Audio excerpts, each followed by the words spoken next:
Jayashree Liberty Hospitals, on the occasion of 11th anniversary, free OP consultation and 20% discount in OP. Contact. అమరావతిలో green belt development పైన ఆంధ్రప్రదేశ్ ప్రభుత్వం focus పెట్టింది. ప్రధానంగా ఏపీసీఆర్డీఏకి ఆ బాధ్యతలు అప్పగించింది. ఇందులో ఏపీసీఆర్డీఏ అమరావతి ప్రాంతంలో ప్రత్యేకంగా నర్సరీ డెవలప్మెంట్, దానికి సంబంధించి సుశిక్షితులైనటువంటి సిబ్బందిని తయారు చేయడం, ఇది ఒక టాస్క్గా పెట్టుకుంది. దీనికి సంబంధించి ఒక టెండర్ను కూడా ఫ్లోట్ చేసింది ఏపీసీఆర్డీఏ. దీని సారాంశం ఏంటి?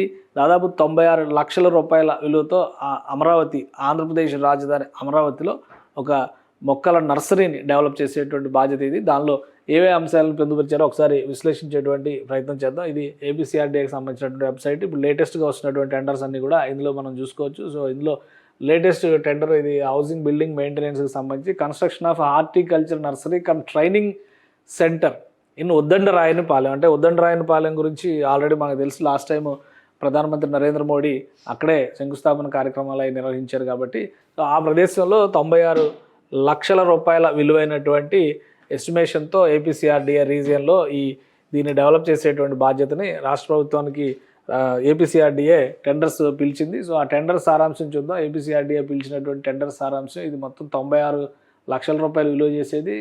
దీన్ని డెవలప్ చేయడము, దానికి సంబంధించినటువంటి మెయింటెనెన్స్ బాధ్యతని చూడడము, అలానే శిక్షణ కార్యక్రమాలు నిర్వహించడము.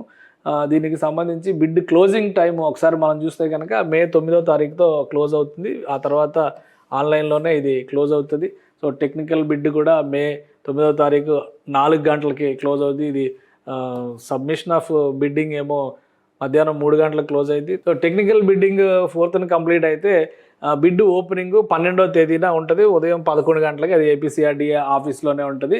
సో ఇది విషయం. ఎందుకంటే అమరావతిలో గ్రీన్ బెల్ట్ డెవలప్మెంట్ అనేది చాలా ముఖ్యమైనటువంటి పాత్ర పోషించే అంశం. ప్రతి రోడ్డుకి కూడా రైట్ ఆఫ్ వేలు, అలానే డివైడర్స్ మధ్యలో డెవలప్మెంట్, బ్యూటిఫికేషన్కి సంబంధించి అనేక నర్సరీలు, గార్డెన్లు, పార్కులు కూడా డెవలప్ చేస్తున్నారు అమరావతి ప్రాంతంలో. ఇది మాస్టర్ ప్లాన్లో భాగంగా ఇచ్చినటువంటిది. ఎందుకంటే గ్రీన్ అండ్ బ్లూ సిటీ అని చెప్పి అంటున్నారు. ఒకవైపు ఇన్ఫ్రాస్ట్రక్చర్ డెవలప్ చేస్తూనే మరోవైపు కృష్ణానది నుంచి కాలువలు, కొండపల్లి వాగు నుంచి వచ్చేటువంటి కాలువలు, పాలవాగు నుంచి వచ్చేటువంటి కాలువలు, వీటికి అనుసంధానిస్తూ 3-4 రిజర్వాయర్లు కూడా ఆ ప్రాంతంలో ఏర్పాటవుతున్నాయి. ఏకంగా పడవ ప్రయాణాలు చేసేటువంటి వెసులుబాటు, అందుకనే బ్లూ సిటీ అంటున్నారు. అలానే గ్రీనరీ కూడా ఆల్రెడీ ఈ ప్రాంతంలో పెద్ద పెద్ద వృక్షాలు ఏవి కూడా లేవు. ఎందుకంటే చాలా వరకు పొలాలకు సంబంధించినవి ఉన్నాయి కాబట్టి వృక్షాలు తక్కువగా ఉన్నాయి.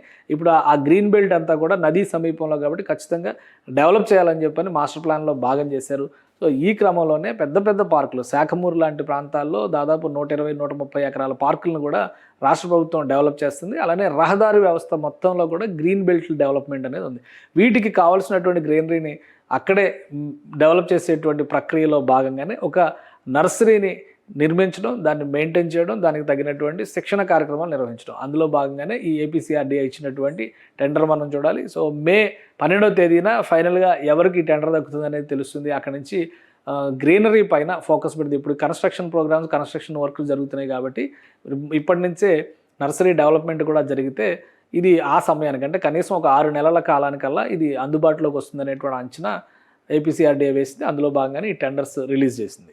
సుమన్ టీవీలో మీ పర్సనల్ అండ్ బిజినెస్ ప్రమోషన్స్ కోసం కింది నెంబర్కి కాంటాక్ట్ చేయండి.